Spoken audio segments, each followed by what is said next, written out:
Hello all, and welcome to the Hockey on Tap podcast. This is episode 58, the Minisode. We are brought to you by Sam Wu, courtesy of Primetime Radio, and I am with Sam and Schwim. Little Steve is on vacation, the first one in 50 years, so good for him. Good for him. But you can find us on Twitter, Instagram, Facebook, YouTube, Apple and Google Podcasts, Spotify, and iHeartRadio. Please leave us a 5-star review if you'd be so kind. Boys, what are we drinking? I guess I'm I'll going start. first since Steve's not here. Sam, yeah, go ahead, Sam. Do it, I'll Sam. start. I can't see you. There's a cat in the way. Because they support the NWHL, Professional Women's Ice Hockey. I'm drinking Dunkin' Unsweetened Iced Tea. There's nothing better than Dunkin' Unsweetened Iced Tea, by the way. I love that stuff. I get the large, and it's usually like you buy it for $1 after a certain amount of time. No. Down those My wife things. differs. My wife differs. She makes me go to McDonald's. She Ooh, literally the makes sweet me tea? go to McDonald's. No, Sweet the tea? unsweetened. Whoa. It's always $1. Huh. And All you right. can get large, medium, small, and it's always $1. All right. I just like Dunkin' Donuts iced tea. I Yeah, think it's yeah, very me good. too. I like collecting the points and getting free ones. Yes. Yeah, no, That's I do that just too. Yes. I can do the coffees, so. Mhm. Trim, what you got, bud? Well, I started with, I think you got me this guy. I did. The R&R. Magnify, Yep. yeah, R&R. It's Imperial Yeah, it's- Sour, pink lemonade, Yep. lemon, raspberry, and strawberry. And, of course, there's lactose in it, so sorry, Steven. I didn't realize this thing's Sorry, Steven. 11%. It is? Yeah. Wow. I'm like, damn, okay. I'm almost done with it. So All right, that after was that, me. I'm going to bust open this one. It's called Trends for all you Friends fans. It's by Barrel Brothers. They're from California. It's another sour. It's a slushy, pineapple guava slushy, 7%. So we'll crack that open in a few minutes. Nice. So I'm doing a little bit of a cheat, but that's why I brought this first. I got Dogfish Sequench, one of the best summer Always a beers good one. there is. Always a good one. But I'm cheating because I'm also going Dogfish, but I'm going a mixed cocktail. All The right, so you're whiskey doubling sour. down Dogfish. Yes. The whiskey sour with the Nice. cherry I think I got you burgundy.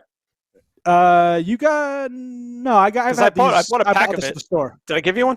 Okay. You might have. I bought these at the store. I have a 4-pack, and I was actually going to bring it to Okay, I Dan thought I for gave Daniel's you one. birthday. I was going to give it to Val as a birthday present. And I forgot to bring it over. So Dan, Wow. here's to you. You're drinking but his yeah. present. Wow. This stuff is fantastic. Dogfish, the mixed cocktails. I have had this. I've had the blueberry lemonade one with the vodka, a whole bunch of other things. Fantastic. So I'm going to drink a little whiskey and then down a Sequench. So also one of the best summertime drinks, and Shrim's had these. The Sea Mule, I have. which is you take the vodka or the gin that Dogfish makes. I like it better with the gin. It gives a little bite. You Mhm. take the vodka or the gin, you mix it with lemon, lime, as well as ginger beer, and then you mix it. You pour half of the Sequench on top. It's called a Sea Mule. Best summer drink there is, I think. I was surprised on how much I liked it. Yes. I mean, you could down these things, and it's not like you're so boozy. You down these things, and you're having fun the whole time. So Yeah. absolutely You're feeling pretty recommend good. that. Yeah. No, I mean, there's nothing better. So, but as you could tell, it's me and Schwim and Sam. Steve's on vacation. Shorts guy's still out. So we're gonna do a Everybody's on mini-sode. vacation except us. Yeah, I know. Yeah, what kind of schmucks are we? So we're gonna do a mini-sode. We're gonna do a quick recap of both series. Obviously, both series are tied at 2-2. We'll do a little some news and fun stuff because I want to get Sam's opinion on a couple things as well. But let's get into what's on tap for today's episode. Here's our weekly snapshot. Another bullshit episode. We're going from the cuff. I did write down some notes, but it's gonna be fun. The entire end sequence to that Tampa Bay Islanders game 4 was crazy. It was And I know ridiculous. you're going to be It was nuts. You're going to be upset because obviously Tampa I don't think played very well, and they still managed No. to come back on the Islanders, which is crazy in itself. It actually just shows you how good Tampa is. But they take off 2 periods. They go down 3-0. Then the third period, they start to come back a little bit, right? I mean, they make the 2 goals. Point with a ridiculous shot. I know it was deflected, but absolutely 7 in a row, by the way. Yeah, he's on fire. And if he scores tonight, it'll be 8 in a row, and that'll be the second most ever. Wow. in the history. They were shown up before. The most ever, I think, is 10 in a row by Reggie Leach. I think they said. I can't remember. It is Reggie Leach? It was I think so, and they said it was 10 in a row. So right now he's tied with everybody who had, I think, Lemieux and Sakic and some other people had 7 in a row. If he scores tonight, it'll be 8 in a row, and he'll be the second player ever to have that. Wow. I mean, he's lights out, and he's been doing awesome. He's so far of play.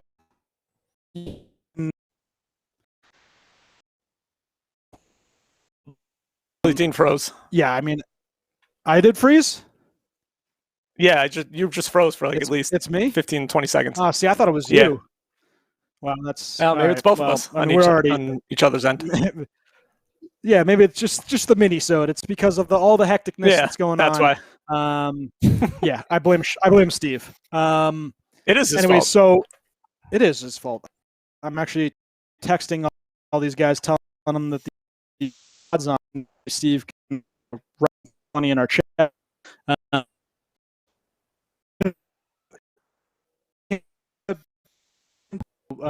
Islanders winning. Tampa looked okay. Then you had the whole thing with McDonough and Pulock at the end of the game, where McDonough, and an absolute fantastic play by Mac, where he does the spinorama in the high crease, creates separation from the defenseman, and totally dekes out Varlamov. And he backhands it, which should have been a goal. And Pulock yeah. But he totally thought he was going to shoot.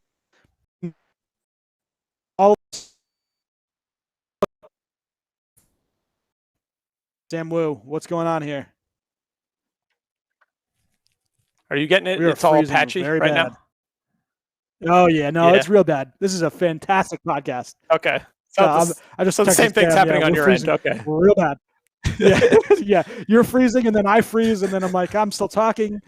Just keep talking when that happens. One of us is bound to be on air.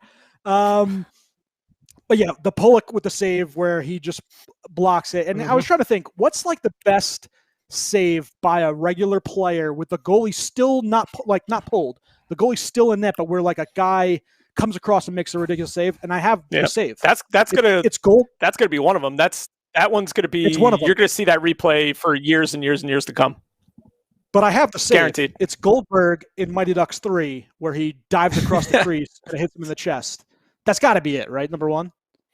I mean, guess that can be number one. And maybe that one could be number two. Oh God, Luke Shen is playing tonight. Oh God, in place of who? Yeah, I was gonna say, is Chernak hurt? Maybe it could be him, or I know Savard was hurt before, but I thought he was okay. Really? Maybe Chernak. He got hurt last game and then came back. So maybe I don't know. Maybe he's not good enough to play. I guess. Oh God, that would suck. Yeah, I mean, I don't know.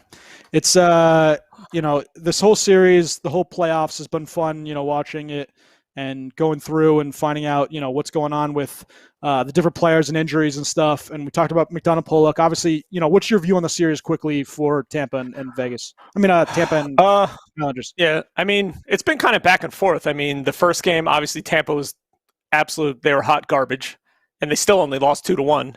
The next two games, they played more. They had much more, control of the puck and played their usual style of hockey, and they won those two games. And then back to game 4, they didn't have that much possession again. Like they had tons of turnovers again, like they did in game 1. And that second period, Islanders scored 3 goals. They had a horrible second period, and I mean, give Tampa a little bit of credit. They had a big push in the third period, but it was too little, too late.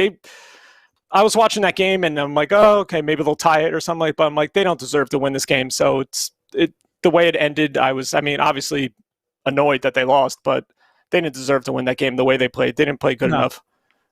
No, they played bad. Too many turnovers. I obviously saw your texts and stuff, and I absolutely agreed with you that it was definitely not their game. I didn't think they had it from the get-go, which is amazing considering this team has so much talent that if one guy goes off, they have a really good chance of winning. But they have and who had 5 guys. Really bad game? Kucherov looked horrible. Yeah, he did. He did not. He had that one, except in the third period. That's when he kind of played a lot better. He had that one chance where Varlamov made a really good save on him. Yeah, that was his best chance. And then and then on the almost tying goal with McDonough, Kucherov had that like little deflection to get it out in front right to McDonough, and it happened. That was it. The rest of the game, he was just like, all of his passing was off. He looked like he wasn't even moving. He needs a bounce. The whole team needs a bounce back game, but he needs a bounce back game. Even the third period, I didn't think he skated all that well. I think he had those couple chances, and that was really it. He was kind of invisible. But I really liked Point's goal. That was ridiculous. And then the second goal by who scored the second? Johnson. Goal? Yeah, Johnson was a great move where he cuts inside of Bailey. Yeah, where he cut inside of Bailey and then just went right by him and ripped a far corner. It was a really good shot. Nice. You could see that they were, and actually what sucked, right? So they scored the 2 goals real fast, and what's his name? Trotz takes the timeout. And right after that, there was some door issue too. Yeah, of course. They got the longest timeout stalled. ever. Yeah, it completely stalled the entire momentum. Like normally a timeout a minute. My beer is overflowing, by the way. Nice. I was saying normally like a minute you can take that and you'd be like, all right, it's a good rest for the guys and we're still going to go at it. It was like 5 minutes where they're trying to figure out what the hell is wrong with the door, and you're like, guys, like this is clearly the Islanders doing something shady, like trying to totally stall the entire game. Of course. But yep. Yeah, so when I was watching that, I'm like, of course they take a timeout, and then there's some sort of issue, right as they're taking the timeout, so they get even more time. I knew it. Yeah, the whole game, I was very angry the entire game. Yeah. Now to quickly to Montreal and to Vegas. So. First of all, the refs, and I was thinking about making this a whole roast on the refs because they've been real bad in both series. Where I forgot who was sorry that bad. This beer is chewy. Yeah, pulp in your beard.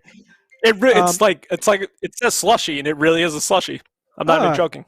Apparently, your mom's calling me right now. So, oh, really? Nice. Yeah, she must have. She's trying to help us with the house, but anyways, so. Not during podcast hours. I she doesn't know. Muted. Right. I should have muted. Yeah, I know. I was like, I'm going on the podcast with your son later. She goes, oh, that's nice. I'm going to text her right now and be like, you're interrupting our podcast and our Kung Fu. And our Kung Fu. Who was it that got cross-checked by in the last game for the Islanders? Islanders cross-checked one of the Tampa Bay guys in the back and went face first in the boards. Oh, no, sorry, that was Coleman? Vegas. Yeah, no, the Vegas one, yeah. I think Coleman got cross-checked. The Vegas one, I think I sent it to our group chat. The ref is literally like looking right at them, and the guy gets, I think Carrier or somebody gets cross-checked right in the back and nothing, and Spittin' Chicklets, I think, said yes, the ref's batteries died. The controller disconnect. Yeah. Yeah, his controller batteries died. Obviously, Suzuki's getting literally punched in the face right in front of the ref, which yeah, is very right funny. in front of the ref, nothing.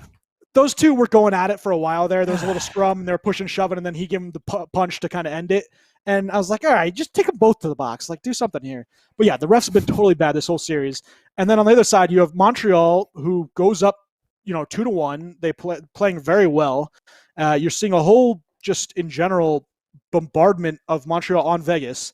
And then you have Fleury gold for Leonard in Game 4. Leonard wins. Yep. And this actually got me thinking a little bit. This isn't the first time Fleury's been pulled in a conference finals for his team, and then to have only another backup go and win a cup or, make it to the series. He had that happen to him with the Penguins a couple times. Does this tarnish Fleury's legacy a little bit? Man, he can't catch a break, man. I mean, it's 3 times. 3 times, though, he's got pulled and then lost the chance to win a cup. Some people were saying, like, starting.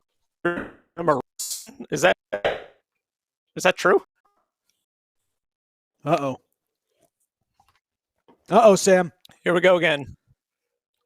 I don't know about you guys. I think both your internet feeds are bad. I'm looking on probably even hooked in. I don't know. I mean, I completely blame Steve. I did this by myself, so it's probably my fault. This is completely Steve's fault. No, it's like that first Steve's time fault. when I was on T-Mobile on my phone and nothing. I was worse, and you got booted, and you got booted. Damn, I just missed the goal. It's 1-0. This boy. This guy. Stammer with a goal? 1-0, I didn't see baby. it. I missed that. How did I miss that? I just missed it. Oh, man. Rebound. Oh, man. He got lucky. I don't care. I'll take it. Sam, what do you got? What are your thoughts? Sorry, I just got to the conversation. Well, I think your internet feeds are doing better now. No, that's there good. We go. I don't know. I mean, is everything better now? Yeah. Yeah, it sounds better. Good. Nah, I don't know. For some schmucky reason, Steve decided to screw us over. So it is one of those things. He's just upset with his fault. Yep. But I was saying, so Fleury, right? He gets pulled in the conference finals again. Does this tarnish his legacy? He's still going to end up third, maybe second or third all time in wins. He might even win the Vezina this year. So it's like, yeah, he could.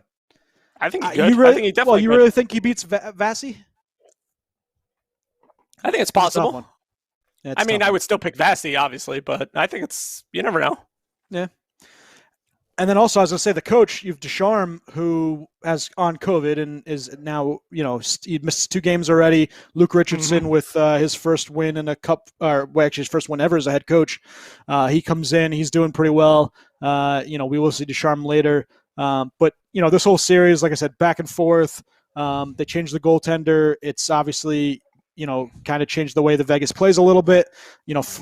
Leonard's a little more technical and just staying in the net, while MAF is kind of crazy with the way he plays, which is a lot of fun to watch. You see great saves because sometimes he's out of position, and a lot of it is because he's just a great goaltender, and he comes across to make a crazy save, and then he has to go back the other way to make an even crazier save. So that's he seems stuff. More athletic than Leonard whenever you see him in there, doesn't he? Right? Yeah.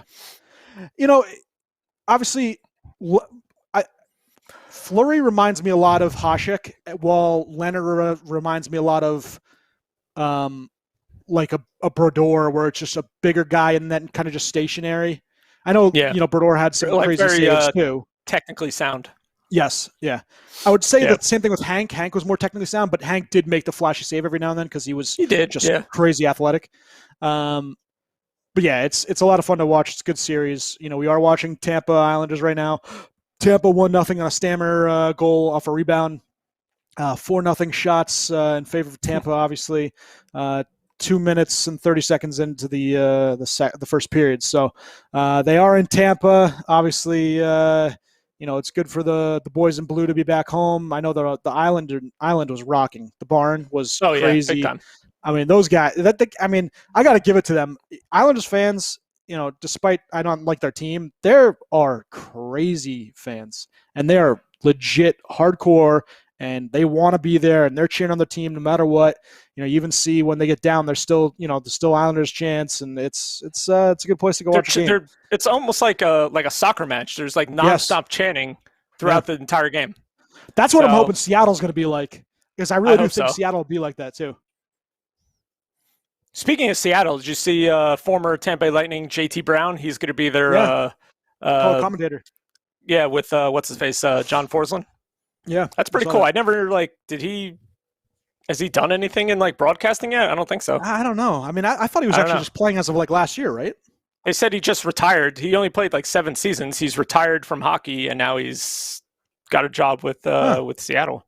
So good for him. Not bad. Yeah. So I wanted to discuss with you some NHL awards real fast. Oh, Jesus. What? Oh, what am I missing? Sorry. What do we got watching, here? Yeah, I know. No. It's just when you say, all right, just admin out of play. All right, so a little NHL awards. So recently, last week, you had Slavin winning the Lady Byng, he only had 1 penalty the entire year. And it was a delay game penalty, delay game, puck over the glass. Yep. Yeah. Crazy. The guy plays number 1 minutes, plays against the team's best players. And that's crazy. A defenseman, his only penalty, he doesn't have a cross-checking penalty. He doesn't have a hook penalty or anything. Yeah, something. His only penalty was over 2 minutes delay game. That's crazy. The guy's awesome. I think he's going to win a Norris eventually. I really do think he's that good. Jack Adams was Brindamore. So Carolina taking in 2 trophies. The GM winner is going to be announced tonight, I think in between periods, either second, I think it's at the second period. But, looking at the rest of them, we're still, Rock Richard is obviously still Matthews. He had the 41 goals.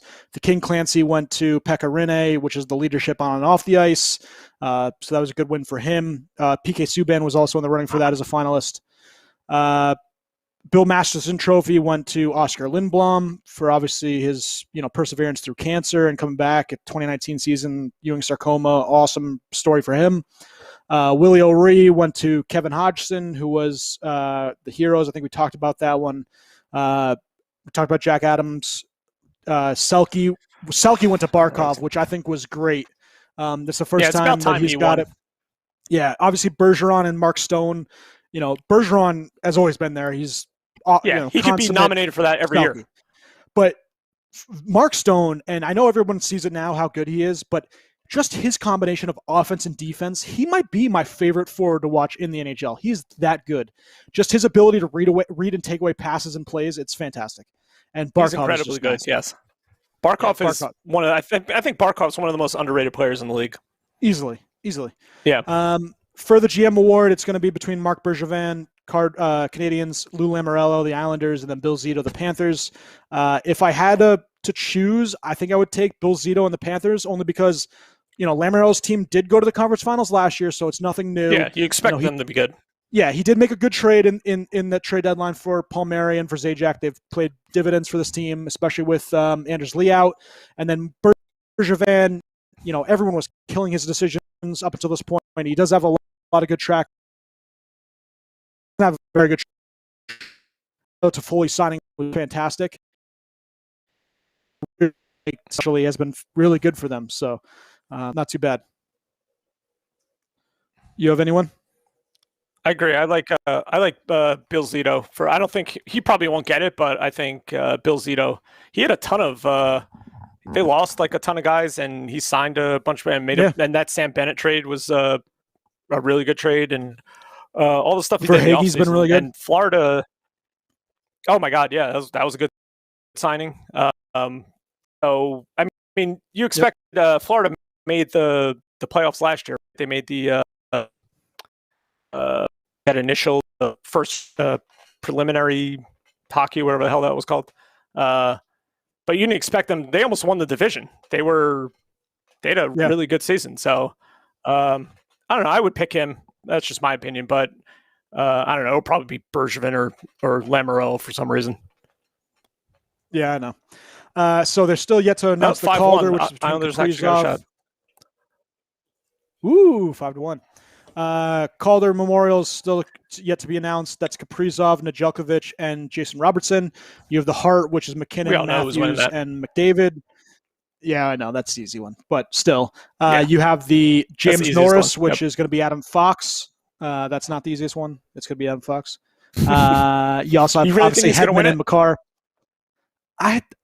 You know who said it to me that I think it was Friedman on an episode of 31 Thoughts that he thought that he had the best chance to get it this year. That really? He could be upset. He could upset Hedman. I think it's if he has like a season like this again next year. Absolutely. I think it's because it's pretty much like his breakout season. He had such a good season. He had a really good rookie season. He actually should have made. He did, Calder. But like this year, this is like his first year of being like noticed. Like, oh damn, this kid is pretty damn good. Hedman's been doing it for years and had a really good season. No, I agree. I don't know. I think if it's the same, he has the same kind of season next year like this, and he's one of the final three. Absolutely. Yeah. This year, I don't know. I don't think he's gonna get it. Yeah, I don't think Makar. Obviously, I'm a I think homer, Makar is definitely third on that list. If he doesn't get hurt, he's probably winning it easily. Yeah, I think Makar wins. Yeah, but he missed 10 games, and that's good. That's going to play into a lot of people. Yeah. Yep. Ted Lindsay, which is Crosby, Matthews, and McDavid. I do think that Crosby actually gets the nomination. He needs to get something for the year that he had. I mean, that's Players Association, so all the players would rather win the Ted Lindsay than they would the MVP because that's by your peers. Vezina, Fleury, Vasi, Grubauer. So, and then the all-rookie team, which is voted on the Players Hockey Association, that'll be announced soon as well. Okay. Some other news quickly. Spezza signed a 1-year deal with to remain a Leaf at $750,000.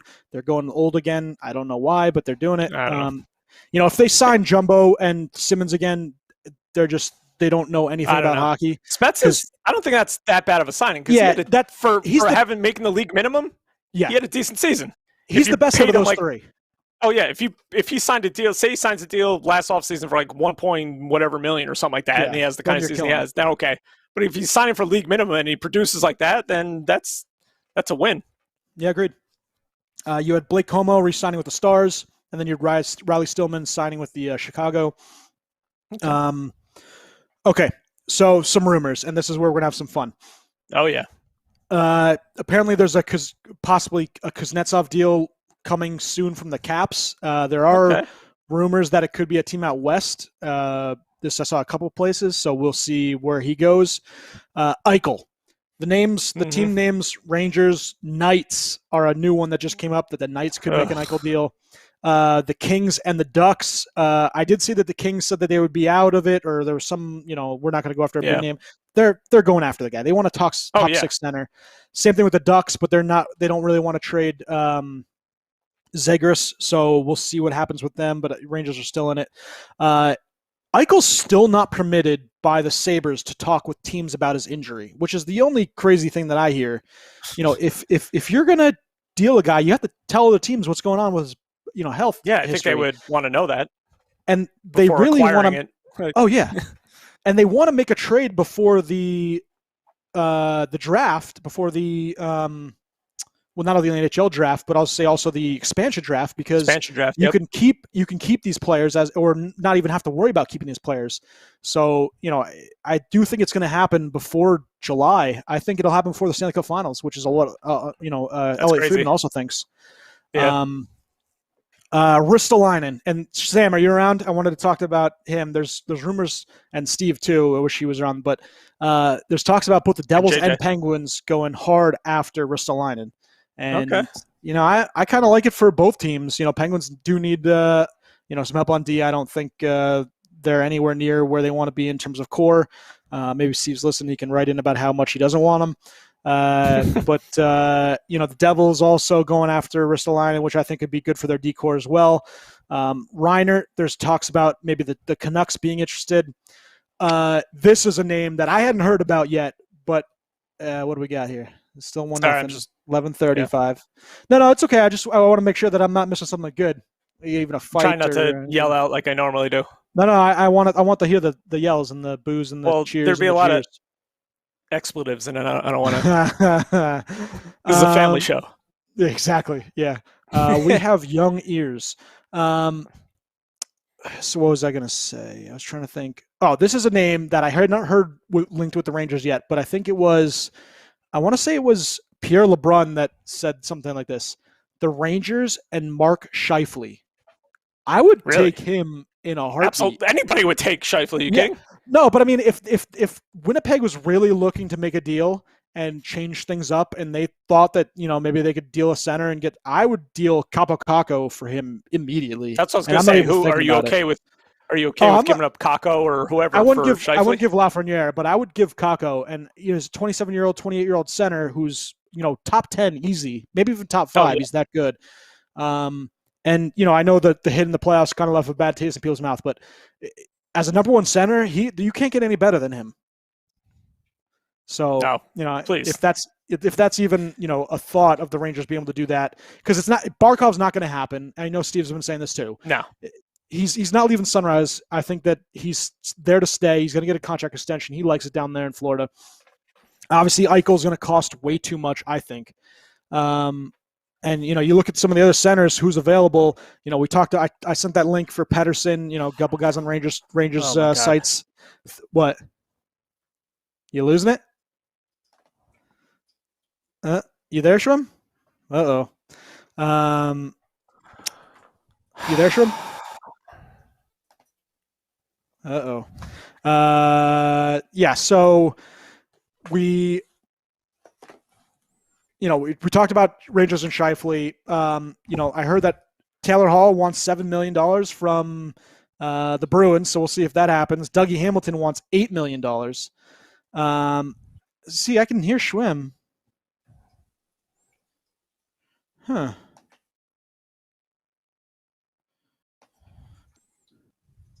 Can you hear me? All right. Yeah. I can't hear you. Jesus. Well, this is just a calamity of errors. Oh my god.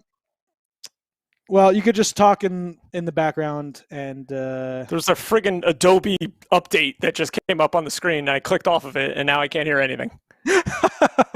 plug out and plug back in. I can't hear anything. Oh man. This is so Unplug. Oh man. We have to sign language.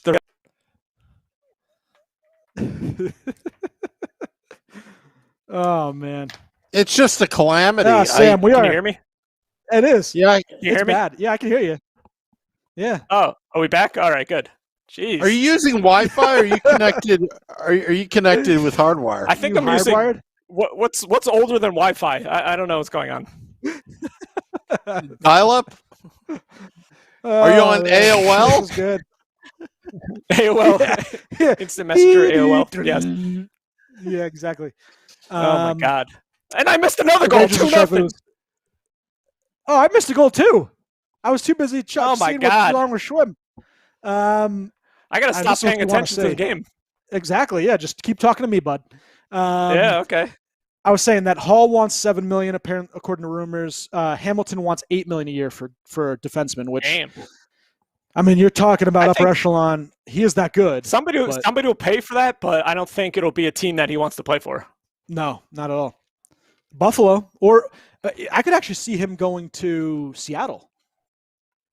Yeah, that's possible. Yeah, I think a lot of people are going to have intrigue in Seattle based on Vegas, thinking like, oh, Vegas was so successful in the beginning. Easily. Why can't Seattle be the same way? So like, I'll go and play there. Why not?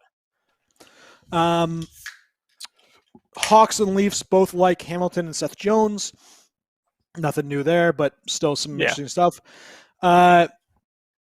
According to a couple sources, they think that Perry's still playing the playoffs, which is crazy why they would even say this. But they're thinking that Perry joins the Leafs next year, and that they're going to go another old guy. He's from Peterborough, so I guess he loves Toronto area anyway, and that he'd be good on the fourth line. He's done really well for Montreal, so I can see how that would be interesting.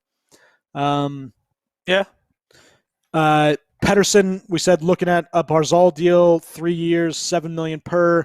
Obviously, the 3 years would extend him through the cap issues. But yeah, I was saying about the Rangers, in that text message, I would love to have Pettersson as a Ranger, and I'd give up a ton for him. I'll sign him, RFA deal, give the 4 first-round picks, max out that contract, give me any day of the week. So let me get this straight. You would love to have Scheifele, and you would love to have Pettersson, and obviously Eichel. Well, no, not Eichel. Eichel's going to cost a little much, so let's hold the horses here. You think Eichel's going to cost? Yeah, he would probably cost the most out of all. He'll cost, out of those 3, yeah, easily. I wanted Barkov, so if you give me Barkov, Scheifele, and Pettersson, we have a deal. Is that what we're doing here? Is it? Let's play a deal. Let's make a deal. All right. So hold on.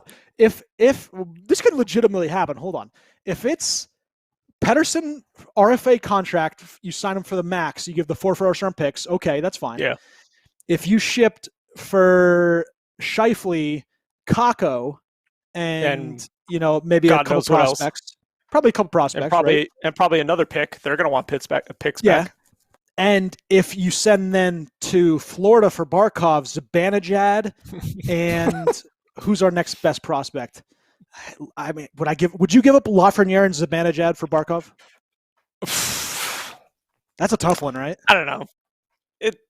It's tough because Lafreniere's only played 1 year. That you have no idea. I mean, you expect him to be, a really good player.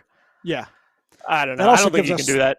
3 ridiculous centers. Obviously, he's a little too much. So maybe, all right, fine. I'll keep Barkov away. I don't want to pay that ransom. I'll deal for Scheifele and Pettersson, and we'll just call it even. Is that good? Okay, you know what? I would do that deal. I would do if you could acquire Barkov, Pettersson, and Scheifele, and give up Lafreniere, Kakko, 4 first-round picks, Zibanejad, and that, yes, I would do it. Yeah. Oh man, Why not? Why not? This is the reason why Steve didn't want to come on. He knew I was going after this whole route. I didn't throw in Braden Point. Oh yeah, that's right. No, not getting him. Oh, it's a terrible goal by Yanni Gord. Okay, but I'll take it. Oh, good. All right, Yanni Gord might be. He's one of the uglier hockey players too. He never stops moving. That's what I love about him. Awesome. He's only got. I think he only has 4 goals in the whole play. I think he's got 5 points total. But I don't care. He never stops moving. He's a pest. Almost 3-0. Wow. Go over. Sir. There you go. He's another one. He hasn't scored a goal yet. Sergachev? No. The only defensemen that have goals are Jan Ruda and Hedman. That's it. Yeah, Hedman has 1, right? Because he has 10 assists. Yeah. He's got 11 or 12 assists. Yeah. Look who's back. All right, so Pettersson, like I said, looking at that Barzal deal, 3 years, $7 million per. Panthers are apparently looking after Line, which would be pretty interesting. Put him with Sasha Barkov and Huberdeau. That could be interesting. So they're looking into that. The Kraken intend to fleece teams wanting to make side deals. Apparently, there's a lot of sticker shock with Ron Francis, and any talks with other GMs. When I saw that, another thing I saw that was interesting. Kaprizov. The talks with Minnesota have cooled, and he might stay in the KHL. Apparently, they're going to offer him a pretty ridiculous contract to stay there. Oh, yeah. And play in Russia. I mean, Minnesota would be dumb not to pretty much offer him what he wants outside of $12 million a year. Yeah, you can't give him anything too ridiculous, but yeah, you want to keep him there. Come on. Yeah. All right, what else I got? I had, of course, you know what else I heard actually? Sorry. No good. I heard 2 things. I heard Columbus was also in on Eichel. Really? Which is crazy. How angry would he be to go to Columbus, from Buffalo to Columbus? That's what I'm saying. It's like Buffalo Junior. I don't know why you'd want to go there. And then also I heard, here we go. Come on, Pointer. Try to go shoot the damn puck. You got 7 straight. Shoot it. Oh, oblivious. And then what was the other one? Oh, yeah. Elliot Friedman today, I think, was talking about Ekman Larson. Because they tried to trade him last year. Yeah. And he has a full no-trade clause, but he gave them 2 teams that he would accept the trade to. Was it Boston and Vegas? Boston and Vancouver. That's right, Vancouver. He said he would accept the trade Vancouver? No, he's Swedish. So why would he want to go to Vancouver? He's Swedish. Yeah, so I don't know. Yeah, I think so. Yeah, I wonder why Vancouver. Now, the same thing this year. They said the talks have increased about him being traded again. Damn it, Point. Just shoot that. But yeah, he's like on the play. He's on the on there again to be possibly moved this year again. And I don't know if it's maybe more teams now than Vancouver and Boston. Maybe there's more teams that he would accept a trade to, but he's still got that trade's going to be hard because I think he has 5 years left on his deal or something. And that's going to be hard to take, but they saying to move him out. Yeah. Well, you might have to end this podcast early. We're going again. You're just breaking up again. I don't know if it's me or you. It's supposed to be a minisode, right? Yeah, it is a minisode. I mean, Sam, we might just call it quits soon, but here, let's actually do some trivia. Let's actually do some trivia real fast, and then we'll get out of here. So Sam, cut it out while we're ahead. Okay. Yeah, exactly. Your window is too small to support document preview. Come on, just okay. Really? Did you? Questions. How many times did Howe win the Hart Trophy as MVP?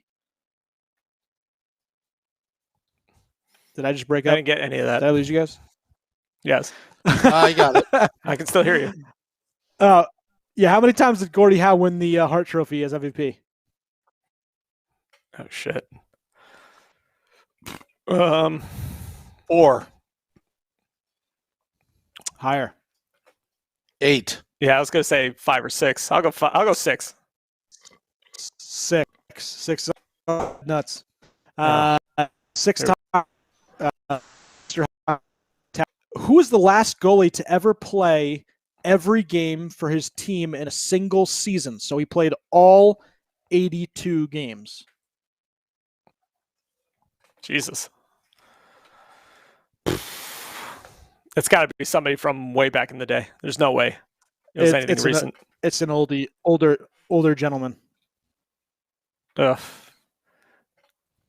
Like, what era are we talking here? We are talking Montreal back in. He's 85 years old. Jesus Christ. He played from 62 to 78. Actually, he played 70 games. It wasn't 82. It was 70 back in the day. He actually had a ridiculous full season. Yeah, full season, 70 games. That's nuts. His name is Eddie Johnston, played for the Boston Bruins.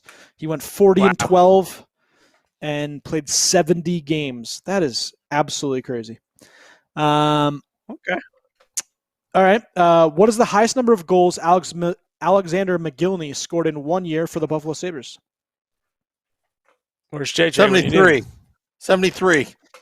Close. Close, Mr. 72. Wu. No, higher. 76 74. goals. He played with Pat Wow. LaFontaine. Wow, that's nuts. Shoot it. Oh, Yes! there it is. Woo! 3-zip. Tampa 3-0. There we go. And Schwim is a happy man. I think they're out shooting them like 14-5. Yep, 13-5. Yeah, 13-5. Get out of here. All right. The whiskey sour, I'm going to give a solid 4.5. Very good. And then Dogfish Sequench, always a solid 4.5. Can't go wrong with Dogfish beers. No. This one was like pretty good, but a little too sweet for me. Yeah. So I gave it a 3.75. This one I'm chewing on this beer. So I don't know, maybe Steven would like this. Wasn't Steven chewing on a beer last week or the week before? Yeah. So I'll do the same thing with this one. I'll do 3. It tastes pretty good, but it's just very chewy. 3.75 also. All right, Sam, your iced tea? What do you rate your iced tea, Sam? 5. 5. There we go. Schwim, Straight fire. I got nothing, Deanie. I love both of you guys. Happy Father's Day, belated, and go Bolts. Yeah, happy Father's Day, everybody. Thanks. Go Happy Bolts. Father's Day.